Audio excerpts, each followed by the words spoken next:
इस मूवी की शुरुआत में हम एक डॉल्फिन को देखते हैं जो समुद्र के किनारे अधमरी हालत में पड़ी हुई थी। वहाँ पर मछली पकड़ रहे एक आदमी की नजर जब उस डॉल्फिन पर पड़ती है तो वो उसे बचाने जाता है, पर वहाँ पहुंचकर वो देखता है कि उस डॉल्फिन की टेल एक लोहे की जाल के अंदर फंसी हुई थी, जिसकी वजह से उसका बहुत सारा खून बह रहा था। उस आदमी को समझ नहीं आता कि वैसी सिचुएशन में क्या करे, और तभी उसे एक बच्चा वहाँ से गुजरता हुआ दिखाई देता है। वो अपने स्कूल जा रहा था, लेकिन जब वो उस तड़पती हुई डॉल्फिन को देखता है तो वहीं रुककर उसकी मदद करने की कोशिश करता है। इसके बाद वो आदमी रेस्क्यू डिपार्टमेंट को फोन करता है जो उस डॉल्फिन को बचाने के लिए आने वाले थे। इसी बीच सोयर एक टूल से उन रस्सी और लोहे के टुकड़ों को काटकर उस डॉल्फिन को आजाद कर देता है, पर घायल होने की वजह से वो डॉल्फिन अपने शरीर को हिला नहीं पाती और उसी जगह पर चुपचाप पड़ी रहती है।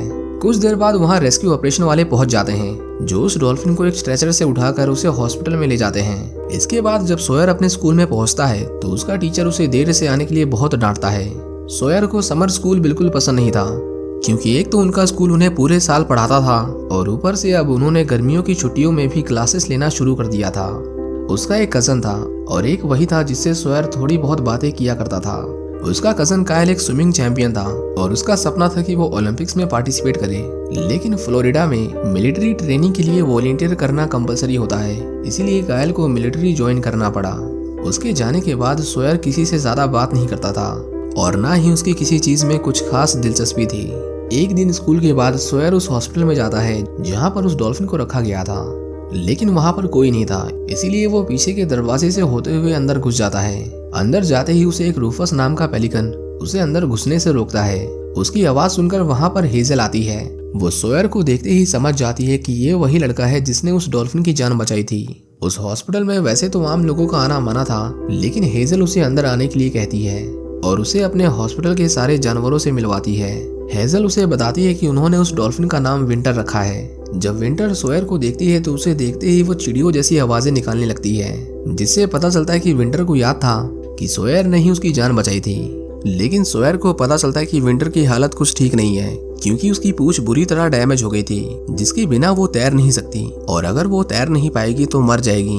सोयर इसके बाद अपने घर जाता है और डॉल्फिन्स के ऊपर अपनी रिसर्च करने लगता है। उसे अब उस हॉस्पिटल में विंटर के साथ समय बिताना अच्छा लगता था और इसीलिए वो अपने स्कूल के बाद सीधा उस हॉस्पिटल में जाता था। एक दिन वो हेजल के डैड डॉक्टर क्ले को देखता है जो विंटर की टेल पर दवाई लगा रहे थे।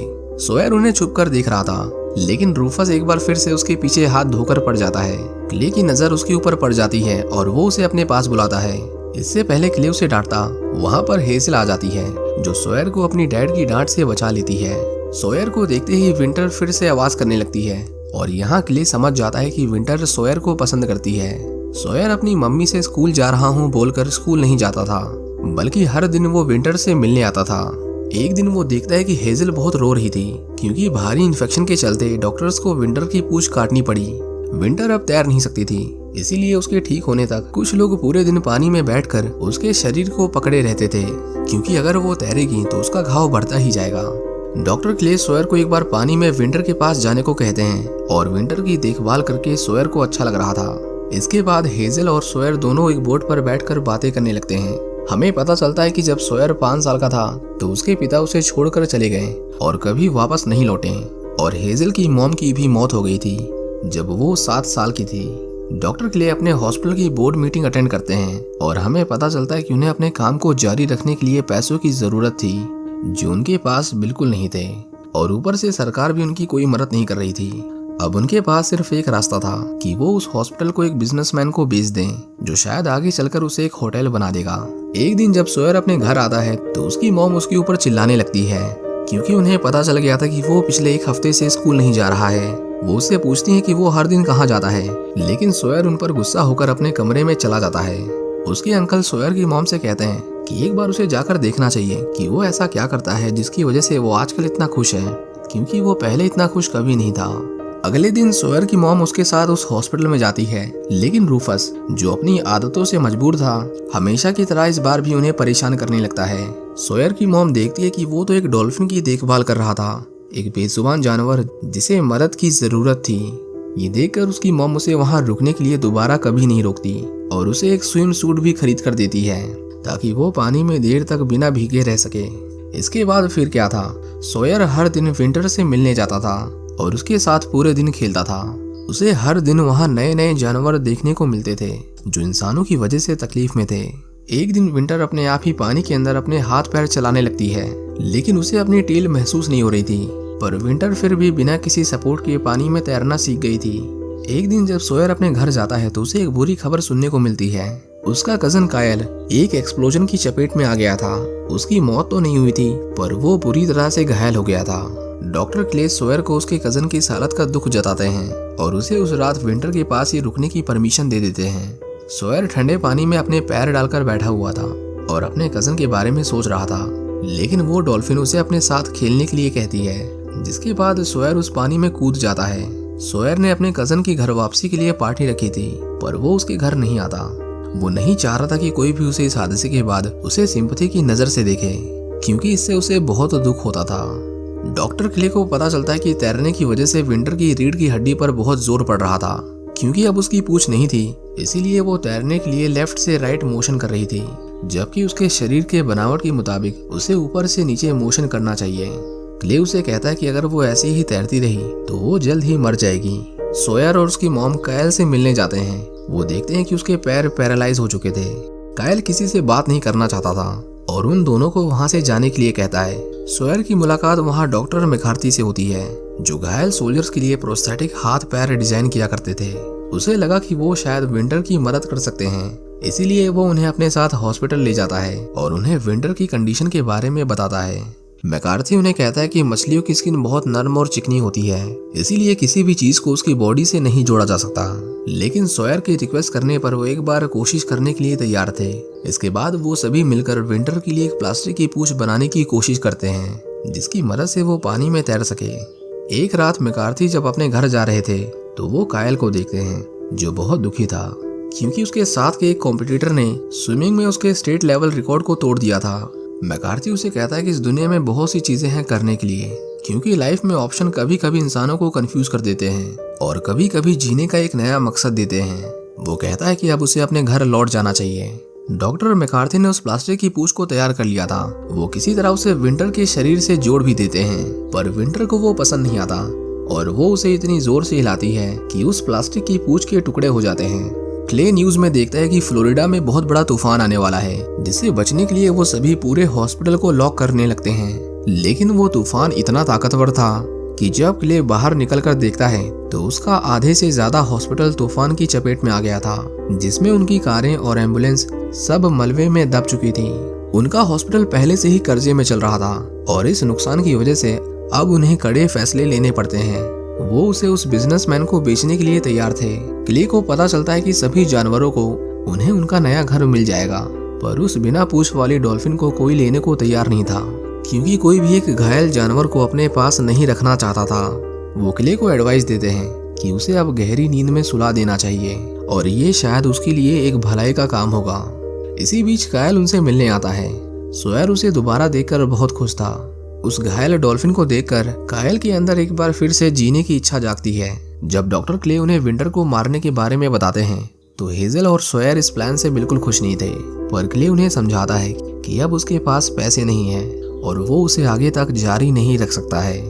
सोयर निराश होकर अपने घर जा रहा था, तभी वो देखता है कि एक लेडी अपनी विकलांग बेटी के साथ विंटर से मिलने आई थी, जिसके बारे में उसने न्यूज में पढ़ा था। सोयर उन्हें अंदर ले जाता है और वो छोटी लड़की विंटर को देखकर खुश हो जाती है। उस विकलांग लड़की की मुस्कुराहट और उसकी आंखों में उम्मीद देखकर सोयर को एक बहुत यूनिक आइडिया आता है। वो एक बड़ा इवेंट ऑर्गेनाइज करके विंटर के लिए पैसे जोड़ने वाले थे, लेकिन जब वो इसके बारे में क्ले को बताते हैं तो वो उन्हें कहता है कि इकोनॉमिक्स इस तरह काम नहीं करती और इस इवेंट से कुछ नहीं बदलने वाला। उसके इस जवाब ने उन दोनों को निराश कर दिया था। हेजल के नाना क्ले से कहते हैं कि जब वो छोटे बच्चे हार मानने को तैयार नहीं है तो तुम क्यों पीछे हट रहे हो। वो विंटर को बचाने के लिए कम से कम एक कोशिश तो कर ही सकता है। वो seawinter.com नाम से एक वेबसाइट बनाते हैं, जिसमें लोग विंटर को घर बैठे बैठे लाइव देख सकते थे और उन्होंने पैसे इकट्ठा करने के लिए एक इवेंट भी ऑर्गेनाइज किया था। कायल की दोस्त एक न्यूज रिपोर्टर थी। वो उससे रिक्वेस्ट करता है कि वो विंटर के बारे में अपने न्यूज चैनल में बताए, जिससे उनकी बात देश भर में पहुंचे। देखते ही देखते उस हॉस्पिटल के बाहर लोगों की भीड़ इकट्ठा होने लगती है। डॉक्टर मैकार्थी विंटर के लिए एक स्पेशल प्रोस्थेटिक टेल तैयार करके लाए थे, लेकिन जब वो उसे विंटर को पहनाते हैं तो विंटर एक बार उसे फिर से झटके मार मार कर नीचे गिरा देती है। उन्हें किसी भी तरह इवेंट के होने से पहले विंटर की पूछ को तैयार करना था।